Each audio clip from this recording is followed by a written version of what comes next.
Hello everyone and welcome back. Today I'm going to be talking about how I lost thousands of dollars selling comic books from my collection. So this is a video that's kind of been a long time coming. There's been several books that I have been wanting to sell, basically get out from under the crippling losses that I've taken on these books and just move forward with my life. I'm not going to lie to you, the loss on some of these books, specifically one, is over $2,000, and I'm not I'm not in a position where losing thousands of dollars is something I can just like shake off, but it's something that I'm just like, I have to move on with my life. I'm going to show you some of the books that I have sold, talk about what I bought them for, when I bought them, and then what they sold for. The first book that I'm going to be talking about is this Incredible Hulk 181. Friends of the channel, longtime viewers know that I've had this book for several years now, and I bought this book at its absolute peak, the worst possible time to buy this, and I spent $4,200 cash at a Comic-Con in Charlotte.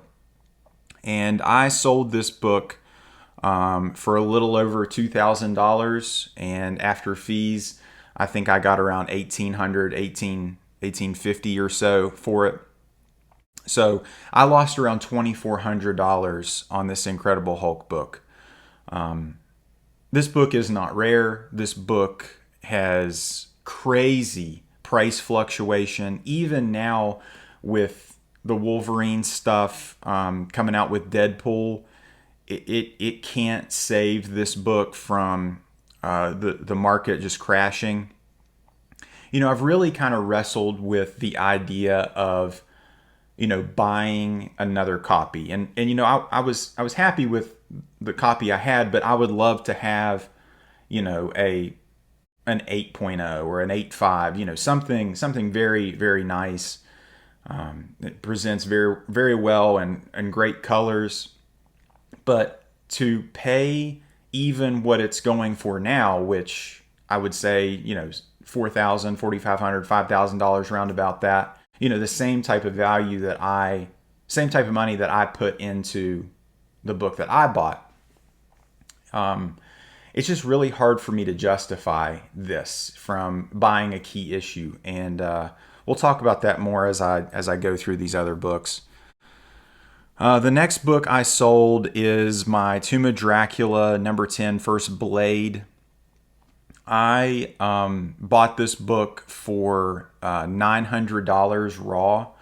I had it graded through the walkthrough tier when CGC did that, which was $125. So I was in for this book for over $1,000.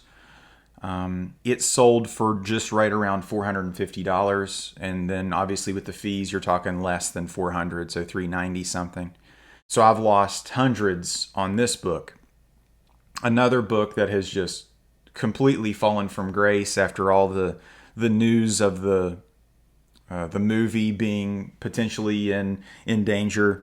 Again, a complete wrong time to buy that raw book. And I mean, in comparison to somebody buying that book, I mean, people have lost even more on this book specifically. Again, not a rare book. And I actually sold that book with a Wolverine #17, the John Byrne cover. I sold that book for $50. I had to pay for it to be graded, and then I think I bought it for like $5 or something. So kind of like a break even on that Wolverine 17. I then sold my Incredible Hulk #340, the iconic Todd McFarlane cover, newsstand. I sold it for $140 some dollars. The book, after the fees, you're probably looking at like $120 or so. I bought that book for, I don't know, like $200, $300 raw. Send it out to have it graded. I think I fast tracked that, so I'm down $100 or so on that. The next book I sold was my New Mutants '98. This one had a custom label.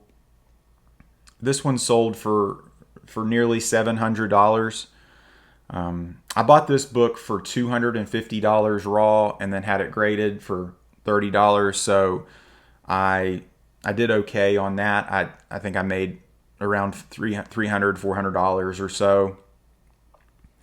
And now I feel like was the time, like, if you're gonna sell this book, now is the time. It's never gonna get any higher ever again. It's never gonna reach the $1,000 or $1,200 that this grade, would have gotten back in 2021. So I thought, you know what, let's sell it now. And then if it's a book that I want to get later, the book is not rare in any stretch of the imagination, and I could get it back and potentially have a 9.8 for somewhere similar to that I got paid for it.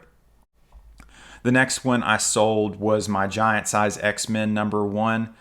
And this book has just been, I mean, I've owned a 3.0 in this, and I sold it for $2,200 at Big Lick Comic Con to the Baltimore Comic Con guy, which was, I mean, talk about a bad buy. I mean, that was probably one of the worst purchases that guy could have possibly made. But I did okay on getting out of that book, that 3.0. And then basically I was wanting to get another copy. And this was the other copy that I could get. I made a trade. I think I traded like a Werewolf by Night, First Moon Knight, and like a 3.0, a 9.6 First Spider-Gwen, a bunch of other raw minor key issues, and I think a couple other slabs that I can't remember right this minute. But basically I traded for this book, which its value was right around $3,000 when I bought it. And now I sold this book for less than $2,000, and after fees, you're looking at probably like $1,400. So you're talking about a $1,600 or so loss in buying that book. Again, a book that's not rare at all. The next book I sold was my Malibu Sun #13, First Spawn. This was a book that when I bought the lot, and there's several other books that I sold from that lot for $3,000 from a local dealer. Basically, there was a couple books that I kept in there. The other books in there was like The First Crow, which I sold that. I sold that book for $800. It was an 8.0. And then this Malibu Sun, I sold it for, it was, less than $400. I'm basically just trying to recoup as much of that $3,000 I could. I think I bought like 50 some slabs. I sold a bunch of them to several people that watch the channel, so I appreciate that. I sold a Wolverine #1, the limited series, and a Wolverine #1 first patch. The Wolverine #1 limited series, I got a little over $100 for. I remember buying that book raw for $100 and then having it graded. So to me, that's a break even. And then I bought the Wolverine #1 first patch from the 1988 run, and it sold for under $100. I think I bought that book raw for like 40 or 50 bucks or so. I sold a NYX #3, the first Laura Kinney, Wolverine's daughter. After the fees, it came in to less than $400, probably around $350 or so. I think I bought that book and the Todd McFarlane Wolverine cover at the same time, and I think I paid like, I don't know, $800, $900,000 for those. So I've lost several $100s for those two issues. And then I sold some other random books, a Detective Comics 524, and a New Mutants 87. I also sold my New Avengers #7, basically for the price of grading it. I sold my all new Marvel Now .1 #1 for 50 bucks. I had that book graded. So after the fees, I bought that book for $50 raw. And some other books. Oh, I sold a Marvel Premiere 47 first Scott Lang as Ant-Man. I sold that book for a little over $150, and after fees, you're looking at $120. That was part of the $3,000 buy, and then just a few other books that I sold as well. Guys, I don't know where I'm at right now with the collecting, specifically collecting key issues. I just don't see this as a justifiable way of spending my money. Obviously, I would love to have another Hulk 181 and present, and have it, but to spend that kind of money knowing that if I had to sell it again, I would lose that kind of money. It's very, very hard to justify. And I recently bought like $900 worth of graphic novels, and I have just gotten so much enjoyment out of just reading the stories. And when you open up a slab, and if you got you bought it online, that dopamine hit is like that. I mean, it's you're watching the tracking, you can't wait for it to see it in person, and then there it is, and then that's it. Then it's on to the next thing. And the kind of money that some of these key issues cost, it's for you to get that little bit of dopamine, that little bit of enjoyment out of it is just really, I'm just questioning, why I'm doing it. And I think my plan realistically is to really downsize my collection even more to the books that I really, really, really love, and that I don't anticipate selling, and then really getting rid of a majority of my Raw runs, my ASM run, my X-Men run, my Hulk run, my Fantastic Four run, my Batman, my Detective Comics stuff, and just getting rid of those, and just reading stories and reading my omnibus and graphic novels, and just enjoying it that way.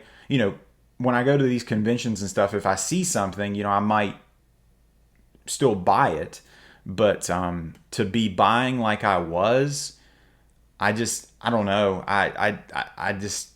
I'm questioning whether or not that's the route I want to take going forward. This is a cautionary tale, guys. Like, if you bought high on these, there's going to have to be a day where probably you're going to have to pay the piper and take a hit like I did, and it hurts. It hurts big time, but it had to be done. Guys, have you guys ever sold your collection for a loss? Let me know. If at any point in time you like this video, give it a thumbs up. And if you like this video, subscribe for more. Take care.